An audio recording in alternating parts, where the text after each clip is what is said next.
adalah Xiaomi. Xiaomi merupakan perusahaan swasta yang baru berdiri kurang dari 6 tahun dan merupakan kompetitor kuat yang akan menggulingkan perusahaan-perusahaan besar elektronik. Xiaomi dimiliki oleh swasta milik pribadi seorang berasal dari Tiongkok dan berkantor pusat di Beijing, Cina. Berdiri pada 2010, Xiaomi menjadi perusahaan besar dan menjadi salah satu perusahaan terkemuka di Tiongkok. Bahkan, Xiaomi menjadi produsen paling laris ketiga di dunia dalam penjualan smartphone. Berawal pada Agustus 2011, awal Xiaomi merilis ponsel cerdas pertamanya yang mendapat respon bagus di daratan Tiongkok. Xiaomi yang dipimpin oleh Lei Jun memperluas pangsa pasar keluar daratan Tiongkok. Lei Jun sendiri termasuk dalam orang ke-23 terkaya di Tiongkok menurut Forbes. Perusahaannya kemudian berkembang pesat hingga sekarang memiliki saham lebih dari 10 miliar US dollar dan memiliki karyawan lebih dari 5.000 karyawan dari berbagai negara. Pengambilan nama Xiaomi sendiri berasal dari bahasa Mandarin yang memiliki arti beras kecil. Menurut Lei Jun sendiri, nama Xiaomi memiliki arti sangat besar.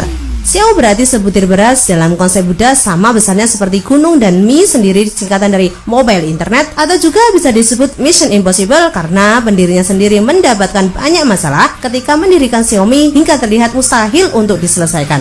Xiaomi memiliki firmware sendiri bernama MIUI yang diluncurkan pada tahun 16 Agustus 2010. Firmware ini ditanamkan pada ponsel pertamanya yaitu Mi One dengan firmware MIUI yang hampir menyerupai TouchWiz Samsung, juga iOS dari Apple. Kemudian di tahun-tahun berikutnya, Xiaomi meluncurkan gadget-gadget terbaru dari Mi 2, Mi Note Pro sampai tablet Mi Pad yang diluncurkan pada Maret 2014. Menurut International Data Corporation, Xiaomi berada di urutan ketiga di bawah Samsung yang merajai ponsel, dan peringkat kedua diambil oleh Apple. Sedangkan peringkat keempat dan kelima berturut-turut ditempati oleh Lenovo dan LG.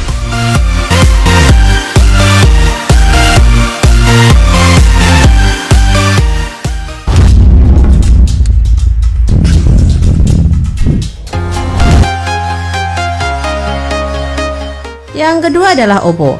Handphone Oppo berjenis smartphone ini sekarang bukan hanya sebagai penunjang kebutuhan untuk berkomunikasi saja, namun banyak fungsi lain yang lebih menarik yang didapat dari sebuah atau perangkat smartphone, seperti untuk keperluan menjelajah internet, game, atau permainan keperluan berbisnis, dan masih banyak lagi fungsi yang lainnya dengan banyak dukungan dari pengembang aplikasi smartphone ini. Kemunculan OS atau Operasi Sistem Android menandai awal mula merebaknya perangkat smartphone. Sebelumnya, perangkat smartphone dikuasai oleh Apple, Nokia, yang menawarkan fitur-fitur yang sangat canggih. Kelemahan smartphone dulu yaitu harganya yang relatif mahal, sehingga tidak bisa berkembang pesat di pasaran. Barulah setelah lahirnya Android, banyak perusahaan-perusahaan bermunculan yang produksi smartphone dengan harga yang cukup terjangkau dan relatif lebih murah bila dibandingkan dengan terdahulunya. Dimulai dari perusahaan yang sudah lama menggeluti di bidang teknologi handphone mobile seperti Motorola, Sony, Samsung, LG, hingga perusahaan-perusahaan lokal Cina berlomba-lomba memproduksi perangkat smartphone. Melihat respon mobile smartphone sangat tinggi pada masyarakat, disitulah membuat Oppo Electronics ikut meramaikan pasar smartphone. Oppo Electronics Corporation berdiri pada tahun 2004 sebagai produsen elektronik yang beralamat di Dongguan, Guangdong, negara Cina. Sebelum merambah ke teknologi mobile smartphone, Oppo memproduksi peralatan elektronik seperti MP3 player, LCD TV, portable media player, DVD, e-book, dan disc player. Dan pada tahun 2008, barulah Oppo mulai menggarap pasar smartphone. Pada bulan April 2013, Oppo untuk pertama kalinya menginjakkan kaki di pasar Indonesia secara resmi. Sebelum produksinya dipasarkan di Indonesia, Oppo terlebih dahulu melebarkan sayapnya ke beberapa negara seperti Thailand, Vietnam, Rusia, Amerika, dan Qatar.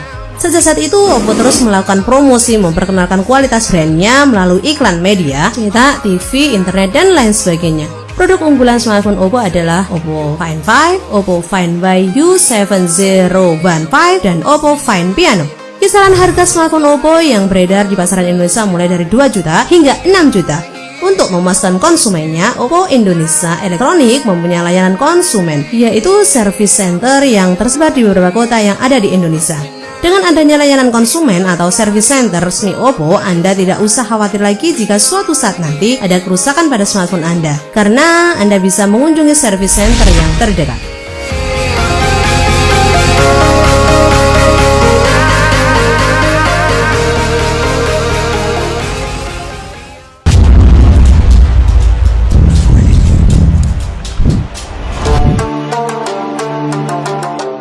Yang ketiga adalah Vivo. Dewasa ini banyak muncul merek handphone baru di Indonesia, salah satunya adalah Vivo. Vivo sendiri merupakan perusahaan elektronik yang juga berasal dari Tiongkok yang memproduksi beberapa barang yang berbasis digital, salah satunya adalah handphone. Sejarah Vivo menyebutkan bahwa perusahaan Vivo berdiri sejak tahun 1995 yang sekarang sudah hampir 22 tahun lebih berkecimpung di dunia elektronik. Namun, keberadaan perusahaan Vivo sekarang sudah berpindah ke Amerika Serikat. Salah satu produk yang paling terkenal dan merasuk ke Indonesia adalah smartphone. Smartphone Vivo sekarang ini sudah banyak ada di Indonesia karena memang banyak yang menyukai smartphone tersebut. Sebenarnya perusahaan Vivo bukan hanya memproduksi smartphone, namun juga barang digital lainnya yang mungkin belum diimpor ke Indonesia. Produk dari perusahaan Vivo adalah 1. Smartphone yang biasa dikenal dengan smartphone Vivo, 2. VCD, MP3, dan alat elektronik lainnya yang biasa digunakan sebagai sarana menonton atau mendengarkan musik. Yang ketiga adalah mesin-mesin berbasis digital, salah satunya adalah komputer serta mesin lainnya yang juga menggunakan sistem digital.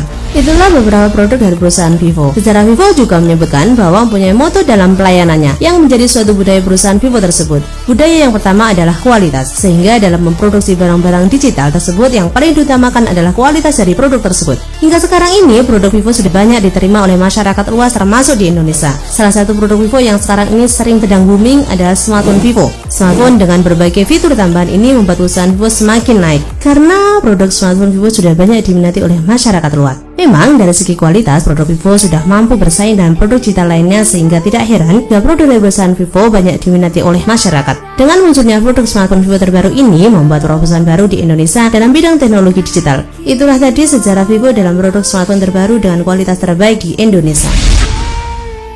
Nah, itulah tadi ulasan trik teknologi tentang cerita dan sejarah perusahaan Xiaomi, Oppo, dan Vivo.